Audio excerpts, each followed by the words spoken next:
Oh, what's good, everybody, and welcome back to the channel. So today I'm going to be going over the two playoff games that wrapped up today. The Green Bay Packers versus the Rams and the Baltimore Ravens versus the Buffalo Bills, man. Be sure to go ahead, like, comment, subscribe. Got a crazy divisional weekend, 2 games tomorrow. I'm gonna come out with a reaction to those games. But let's go ahead and get into these 2 games, man. So let's start with the Packers and the Rams. Man, the Packers offense was unbelievable in this game. Aaron Rodgers just looked like he hadn't lost a step. He was just dicing the Rams defense. They started out running the football, short passes to try to just move the ball, get in a rhythm, and then in the second half, they just hit the Rams with big play after big play.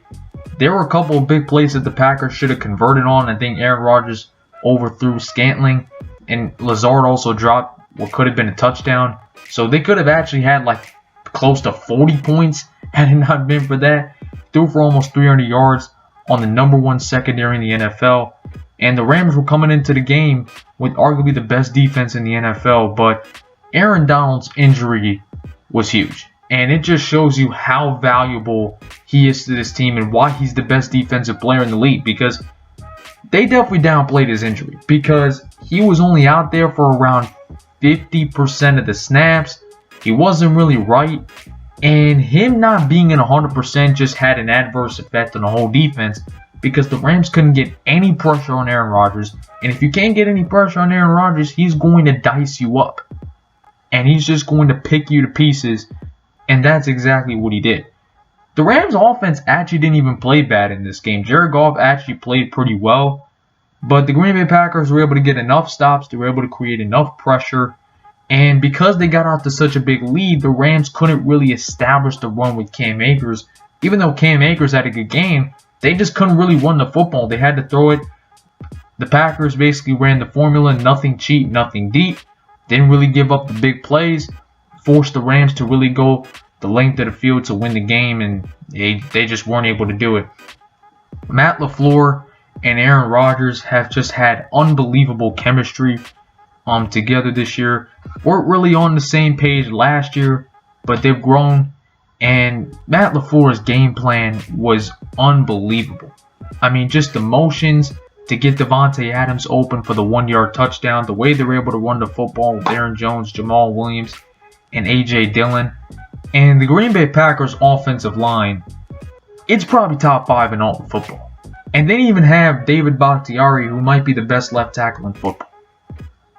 And they were able to just run the ball down the Rams' throats for the entire game. And it's just going to be really tough for the Saints or the Bucs, whoever they play, to be able to get pressure on Aaron Rodgers because this offensive line is so good. And if you give Aaron Rodgers time, it's just going to be over. And the Packers receivers have played a lot better. Scantling made a couple plays. Lazard obviously caught the touchdown to ice the game. Tunyon made a couple of big catches. And we know what Davante Adams represents. And the Rams, I mean, it was a good season. They definitely overachieved. I don't think a lot of people expected them to make it to the divisional round. It's just the injuries ended up getting to them. I just think they might have to upgrade a quarterback. I just don't think Jared Goff is good enough. And defensively, I think they need to probably upgrade the front 7 a little bit. I think they need to get some bigger names on the front 7 going forward. But, man, the Packers are just going to be very, very hard to stop. Their defense, they're getting after the quarterback. Offensively, they're able to run the football. They're a 2-dimensional offense. I mean, and the way they're able to control the line of scrimmage on both sides of the ball, it's going to be very difficult for whoever wins the Bucs Saints game to beat them. And even if Kansas City plays them in the Super Bowl, Kansas City is going to have their hands full. All right, now let's get to the second game. We got the Ravens and the Bills. Now, this was not even close to what I expected. I didn't expect both defenses to really dominate, but they did. I mean, the Bills defense really shut off the passing game for the Baltimore Ravens. and they really didn't allow Lamar Jackson to really run that effectively. They limited the big plays from Lamar. They kept him inside the pocket, didn't allow him to get outside, and the Baltimore Ravens just couldn't overcome the negative plays. Every time they had a negative play, they couldn't overcome it. And obviously the two Justin Tucker missed field goals obviously hurt. He's one of the best kickers ever, and for him to miss 2 field goals is just uncharacteristic. And the Ravens, they're really one of their biggest problems is that outside of Hollywood Brown or Marquise Brown, none of their other receivers can get open. They really need to get a receiver in the offseason, sign one, get a couple in the draft, get guys who can get open, because outside of Hollywood Brown, they really don't have anybody else who can get open on a consistent basis at the wide receiver position. And the Bills' offense really didn't play particularly great. Josh Allen did struggle. The Ravens' secondary played good for the most part. But Stephon Diggs is just unstoppable, man. He's a top 3 receiver in the league this year. And he's just so consistent. It doesn't matter who he's going up against. He finds a way to deliver. And he was the main reason the Bills' offense even moved the ball in this game. And it was really just one drive. They were able to piece it all together, got the touchdown. And the pick 6 completely changed the entire tide of the game. Looks like the Ravens, at least we're going to make it a 4-point game. At least make it somewhat close. But then it just completely nosedived. And the Ravens just couldn't quite get back in the rhythm. Lamar Jackson got hurt at the end in the 4th quarter. And they were just not able to overcome the deficit.